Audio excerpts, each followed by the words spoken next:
Hey everyone, it is the 1st of April, not literally the 1st, but we are in the first 2 weeks of April here in Johnson City, Tennessee. We are East Tennessee, close to the Bristol Motor Speedway if you follow NASCAR. And this is our new Zone 7A. We always classified ourselves for the last several years as 6B, 7A. Now it's officially 7A according to the USDA hardiness zones. So this time of year, we're running wide open up potting stuff, getting stuff ready for our farmer's market, our on-farm farm stand, and for our garden. In case you don't know, just to catch you up, we are a certified organic farm. It is me and my wife, or my wife and myself. So Tiffany and Stephen, we have a special needs son who assists us to the degree that he can, and he is a big help when he helps. We have 3 basically grown daughters. One is married, 2 are in college, one graduates college next year, another one right behind her. So the kids have kind of flown the coop. So it's me and my wife. And we are certified organic. We grow peppers, tomatoes, squash, eggplant, asparagus, watermelon, cantaloupe, both summer and winter squash. And those are our primary crops. We do also grow corn, not a lot, but we do grow corn for us and for our CSA customers, and a little bit left over for the farmer's market. We grow onions, garlic. Sorry, that's a primary crop for us. Our garlic expands every year, except for this year we got behind, and it's basically the same as last year.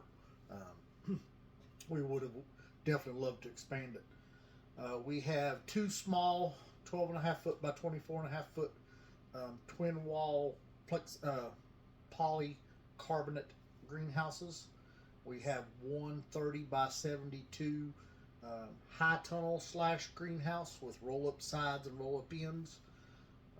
We have a 30 by 40 that is about to be finished, hopefully by summer, and we are getting ready to work on another one. So we sell farm fresh produce and plants. And we've got a lot of blackberries and raspberries, a lot of perennial stuff also. Apple trees, we've got an apple orchard, we got some stone fruit, and so forth. But that's not what today's video is about. But I wanted to catch you up because I realize we're getting a lot of new followers on the channel, and you may not know what and all we do, so I want to give everybody a little bit of a highlight reel. Excuse me, I've been working. This is definitely not my best shirt for video. But I realize it's been a while since we did any up potting on video, and people have been asking. Sometimes when older videos can get lost in the shuffle. By all means, I encourage you to go back and watch some older videos. Share our videos with friends. Share our videos with people you work with family, any forums you're on. We would greatly appreciate it. Oh, and we do sell pepper seeds also. And we ship pepper plants, pepper pods, pepper seeds, and some tomato plants. We do ship a few other plants like our elderberries and stuff like that, but that's kind of the highlight reel. You can check us out on our website, and that's linked in our YouTube. But we're going to talk about up potting peppers. I realize the top of my head's kind of cut off, but I figured you'd rather see what I'm doing than to see all of my hair. So, first thing about working is have you your favorite refreshment. Depends on the day, but today I'm drinking an Arnold Palmer. I've got sweet tea. Well, technically I got unsweet tea and sugar-free lemonade, sweetened with stevia. So that's kind of my go-to, and I do some stevia drinks also. But I need that especially this time of year for allergies. So when we up pot, it's not complicated, and there's a million different types of pots we can up pot in. So let's go over a few things. So this is our go-to. This is a 2.5 inch pot, and this is a 3.5, 4-inch pot. So we use those. Now this is what I use to pot my herbs into that we sell at market, and I also use this to up pot the pepper plants that we plant out, because we start them much earlier so we can get a larger plant by growing season.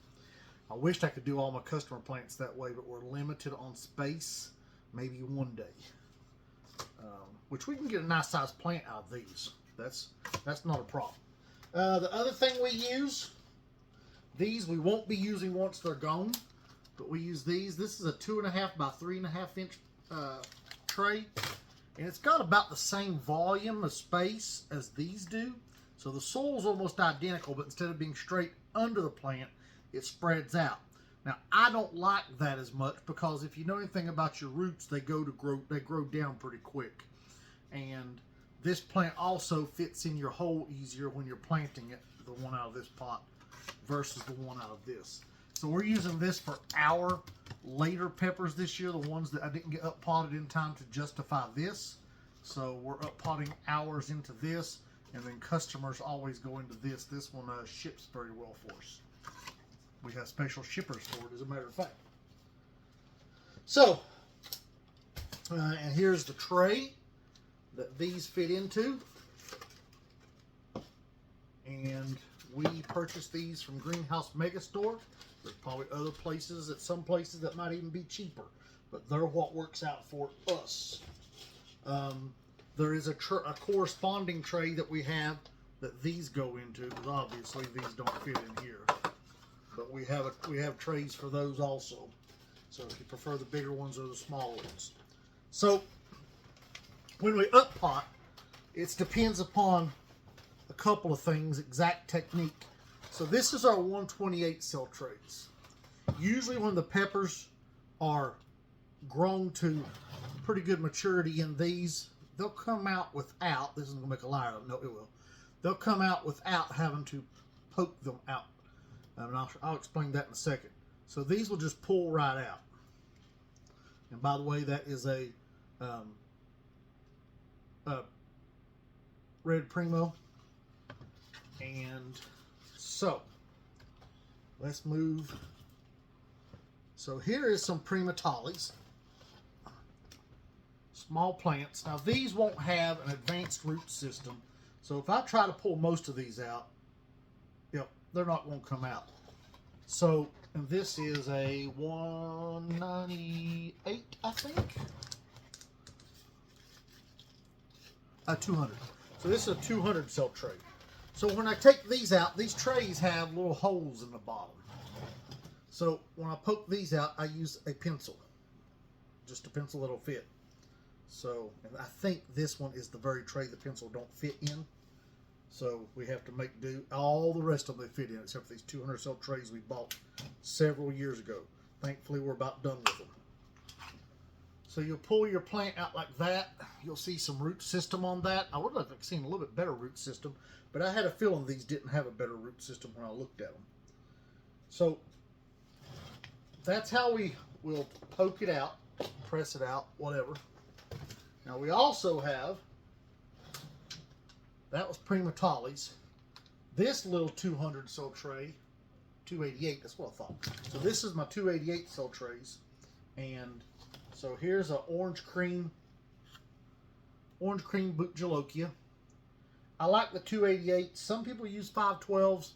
Not fond of the 512s. You got to up pot them way too fast. You got to be on your game. And so here's a good example. So here is a Caramel Moruga Scorpion. And it is actually 2 Caramel Moruga Scorpions. But we will carefully separate these two. It will stunt them just a little bit, but they will snap back. Now also it'll help you when you up pot if your plants are, the soil is moist. So keep that in mind. Now I would be working at a much faster pace. As a matter of fact, in the time that I've spoken to you all, I would have definitely already had my tray full, and I would have been ready to start up potting. But since I've been talking to you all, I don't have the tray full. And the up potting takes literally moments. So, I lay my tray out. Now, me and my wife does this different. She will put the pots all on the tray and then fill the tray up. I don't do that. She's probably faster, but I like packing the soil in. So I'll just take my hand and mix the soil. And by the way, I've got my little soil. I got a tote over here with my, I keep saying soil, but it's not. It's a seed germination mix that we use. And we even use that when we up pot. But we use that along with a little bit of fertilizer. And then when we water, we are using a diluted organic liquid fertilizer, and this is organic fertilizer. We'll use a diluted liquid organic fertilizer. And we water through our drip irrigation the same way. And I just take the pot, scoop it in here, top it off. We're just going to do a few of these. Ain't going to make you watch a whole tray. And I take my hand, press it down in there a little bit because I want to make sure it's full. And I'll explain that to you here in a little bit why I feel that's important. Now, when I fill up my trays, the 2.5 by 3.5 that I showed you, I do set the whole thing down in here when I do them just because it's easier. But I like the cleanness that this provides, because when you use these single pots and you top them off all at once, you can end up with a little bit of extra soil down in the tray. I just prefer not to have that. It's a little messy and I'm a little OCD. So we're going to do about a half a tray. So comment below what your favorite peppers are. Also, tell me what kind of peppers you're growing this year. What are you doing? Are you into sweet peppers, hot peppers, super hot peppers? I am into all the above. I am a pepper addict. I do prefer hot over super hot, but I do love my super hots. I actually probably like super hots more than I like sweet peppers. And I like sweet peppers. I like them all. But I really, really like hot peppers. They have such a great flavor. And even the super hots. Probably the hottest pepper I've ever eaten. I'll get to experiment this year because I'm growing another one. But probably the hottest one I've ever eaten to this point is a chocolate Bootla CS. And in my opinion, that pepper's mean. I don't eat a lot of raw peppers though. I cook with them. We make chili. We make all different dishes with our hot peppers. We make breakfast. If I'm cooking breakfast during pepper season, you're probably going to see some type of a pepper in it, whether it's Anaheim, poblano, jalapeno. We raise probably about a dozen varieties of jalapenos. Cayennes, I probably raise about 15 varieties of cayennes, 12 to 15. I ain't got an exact count, just to be honest. Don't ever pay that close of attention, but we grow a lot. Added a couple of jalapenos this year to my grow list. So, but then if I'm making chili, you're going to see multiple super hots in my chili. One super hot that I do like, that I don't necessarily love in chili, I don't like the flavor that it brings out in a chili, is a Yala Trinidad Scorpion. It seems to be just too fruity for me in a chili. Works good in a salsa, but it seems like to me when we put it in a chili, all that fruitiness comes through in that chili. And when I'm eating chili, I'm not looking for fruitiness. What's your favorite way to use your peppers? Do you got a go-to recipe? We eat a lot of stuffed peppers. We eat a lot of pickled peppers. We preserve a lot of peppers through freeze drying, dehydrating, pickling, of course, fermenting. Probably where I use the most of my peppers is fermenting. We make hot sauce and sell it locally. Sell a lot of it. It's really more popular than I ever thought it would be with our local crowd. we sell, man, I don't know, I ain't even never counted the number, but I'm sure well over a few thousand bottles a year, and that's probably not a lot for you, but it's a lot for me. I'd say last year, we grew astronomically last year, and I can't imagine we didn't break 4,000 bottles last year. I haven't got a count on it. We're doing some paperwork right now, so I may know the answer to that in the near future. And we make small batch custom hot sauce, so what I make this year may not be available again until next year. It may not be available for a couple of years, really depending upon what peppers I grow, because I don't grow all my peppers every year. Now, I've got staples.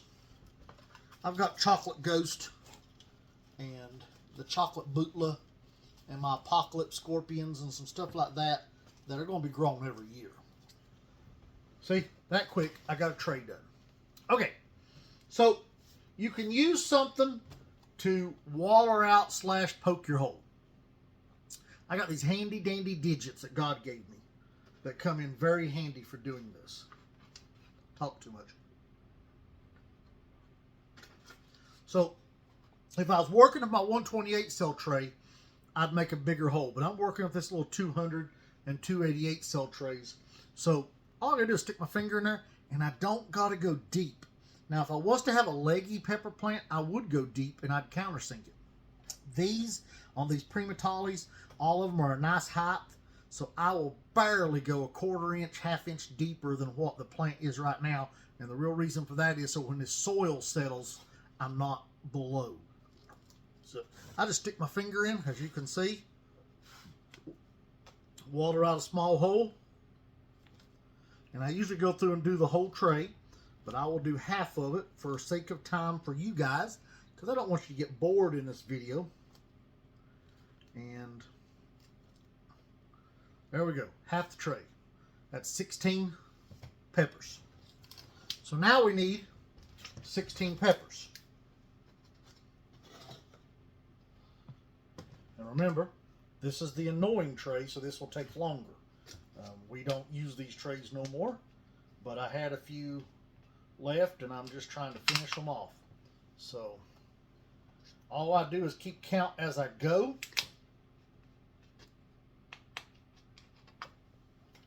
And this would go much quicker if my pencil went in smoothly, but I got to kind of force it through the bottom because the hole is literally just a fraction smaller than my pencil. You want to be fairly gentle because we don't want to damage the roots no more than we have to, and we're not looking to yank the pepper out. That's why I'm not just grabbing the top. If we yank the pepper out, we're going to really take a chance on damaging the roots severely. These guys, some peppers do real well. They'll grow real good even without giving them much fertilizer. These Primatalis are not doing that. So I don't know if they're older seeds or if it's just the nature of the Primatali. I've only grown these a couple of years. It'll actually be my 3rd year growing Primatalis. Unfortunately, the first year I isolated seeds and the plant that I isolated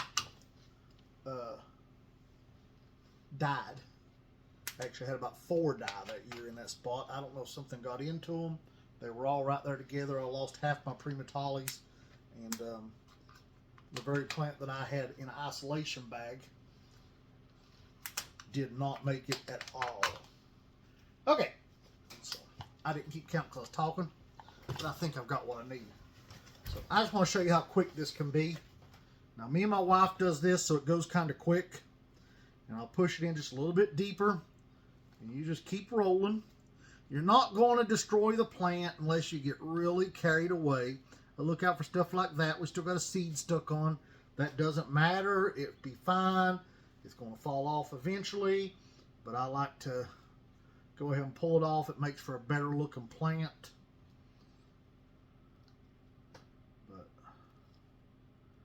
Grab them and stuff them. Grab them and stuff them. Now, If I'm working with the 128s, a lot of times that's the advantage to that. Disadvantage is it takes more space. But if I'm working with the 128s, the advantage of that size sail is that you can let the plant get big enough that it's got a pretty good sized root system on it. And when it's got that pretty good sized root system, then it will usually pull out like I showed you by hand. You can pluck it out. Every now and then you'll look at a tray and you'll go, okay, that plant looks a little small. Its root system is not going to be advanced enough for that. So you use a pencil. And you'll figure that out as you do several of them. We can easily do a couple of thousand in a day. We have done over 2,000 before in a day and still do our other chores, chickens and so forth. Okay, this is just a little half tablespoon, and I use it to put my fertilizer in. Now, this is not necessary. If you're feeding with a diluted liquid fertilizer, the liquid fertilizer is going to take care of it. However, I find that just a few little grains of fertilizer under the soil, I do not put this on top. It has a habit of molding. If you get even just a few granulars on top, it molds. Molds or fungus, I've never had it analyzed. Anyway, it doesn't look pretty. And then I go back around with my fingers, just like you see me doing right now. And what I'm doing is just gently shoving the soil out from the edges back around. If I get one like this that don't have enough soil, I reach over in my little soil pot and I just grab a little more and drop on it. Was that necessary? No, it would have been just fine. Did I do it? Yes. Oh, in our germination mix, we use a organic germination mix, and it works very well. We're very happy with it. Occasionally you get some larger stuff in it, but it's not too bad for it. Okay, guys, and that's how easy it is. Just as soon as I'm done, I don't let these set. This soil, this germination mix is moist because we keep it moist in our tote. If it dries out, I'll moisten it again before I start working with it. But as soon as I'm done, finish this, I will label them. Now, labels, here's what we're using this year. We use something similar to this usually, but not always. So, Primatali. And I just write on it with a, if you want to know, we use a Sharpie Industrial Strength. I know there's Sharpie plant markers, but Sharpie told us that was the most fade resistant marker. We contacted them personally. And then, like right here on this, I will stick, this is going to be a full tray. So there'll be one in each corner to tag this tray. And then, I wished I had one here. When we get ready to go to market, we try to print out labels that go on every pot so that our customer can read a little bit about the pepper or tomato or herb or whatever we're selling. It's real handy on the peppers because they can see the Scoville rating or the Scoville estimate on the peppers. So, that's it, guys. I hope it was helpful. I hope you learned something. Got any questions? Comment below in this video. Be sure you like this video, subscribe to our channel, and share this with friends. It'll really help us. Thank y'all. See you later.